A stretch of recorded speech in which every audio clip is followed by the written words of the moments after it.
welcome to the latest update program. The topic of discussion is International Day of Peace 2023. Each year, the International Day of Peace is observed around the world on 21st September. The theme of this year's youth event is Actions for Peace, Our Ambition for the Global Goals. The United Nations General Assembly has declared this as a day devoted to strengthening the ideals of peace, both within and among all nations and peoples. The day was established in 1981 by the United Nations General Assembly.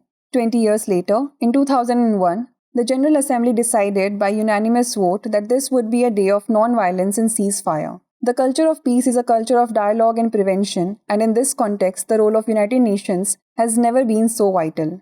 The 2030 Agenda for Sustainable Development affirms that there can be no sustainable development without peace and no peace without sustainable development. The same spirit underpins the Security Council and the General Assembly resolutions in 2016 on sustaining peace.